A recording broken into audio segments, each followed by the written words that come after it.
بسم الله الرحمن الرحيم. السلام عليكم ورحمة الله وبركاته. Your Excellencies, distinguished guests, ladies and gentlemen, good morning, and it indeed gives me great pleasure to welcome you to the United Arab Emirates and to the 6th Atlantic Council Global Energy Forum. And let me take advantage of this opportunity to thank my very dear friend, Fred Kemp, his great team, and the World Government Summit organizers for bringing us together in this place at this time in person again. It is also great to see you all here at Expo 2020 as we count down to the end of this very remarkable event. With 192 national pavilions, Expo provides an ideal, inclusive platform for industry and policymakers to engage on the key issues shaping our energy landscape today. Ladies and gentlemen, the theme for this year's forum, the geopolitics of the energy transition, could not be more timely. We are all witnessing firsthand how sensitive energy markets are to geopolitical shocks. Yet, the current volatility in oil prices is the result of a deeper underlying structural issue. Long-term underinvestment in oil and gas has left markets more exposed to risks of any kind and wherever they take place. According to the IEA, annual investment in oil and gas is $200 billion below where it needs to be. And that is just to keep up with demand through 2030. Near term, we are also seeing markets tighten with demand up almost 3 million barrels over last year and expected to reach pre-pandemic levels by fourth quarter of this year. In short, the push to divest from hydrocarbons has met a stark reality, and we must accept and acknowledge that. While we fully embrace the energy transition, we need to recognize that policies should be tailored to real-world scenarios. And they should follow the basic rule of progress, that if we fail to plan, our plan will definitely fail. An unrealistic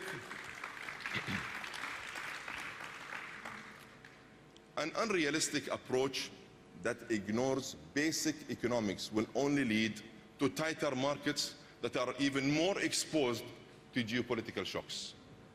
Divesting from the energy sources that drive the global economy will lead to a systemic supply crunch that erodes economic growth. Put simply, we cannot and must not unplug the current energy system before we have built the new one. It is worth noting that others around the world, including many of our friends in Europe and in the United States of America, are starting only now, are starting to come to terms with these realities, and they're starting to accept those facts. They are starting to acknowledge that the transition will take time. Transitions, by definition, take time, and this one will take time. Now, they are pivoting their policies to ensure that near-term energy security is not undermined by long-term goals. And they have now come to the same conclusion that we came to a while ago, that we need to hold back emissions, not progress. This has been the balanced, proactive, and positive approach that we have adopted in the United Arab Emirates. An approach that is pro-growth, pro-sustainability, pro-prosperity, and pro-climate. As such, we are increasing investments in low carbon and no carbon energy sources. Low carbon and no carbon energy sources. We are expanding production capacity of the world's least carbon intensive oil to more than 5 million barrels per day, while also growing our renewable portfolio fivefold.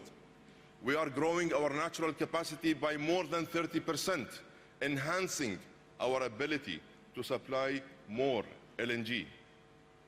We are making more carbon-free energy available from our first in the region nuclear program.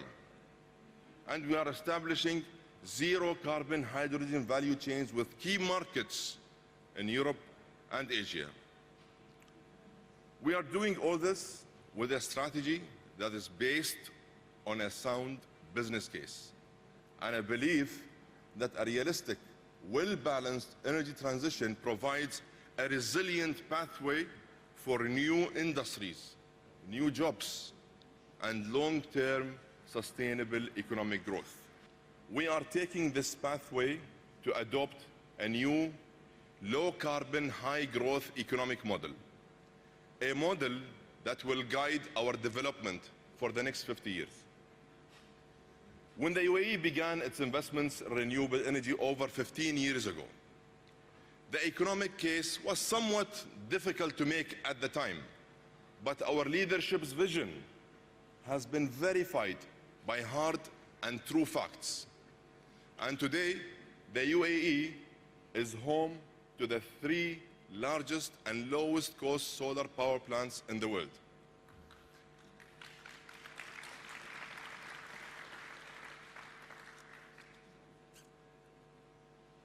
As we prepare to host COP28 next year, we will continue to focus on practical and positive solutions that drive progress for the climate and the economy.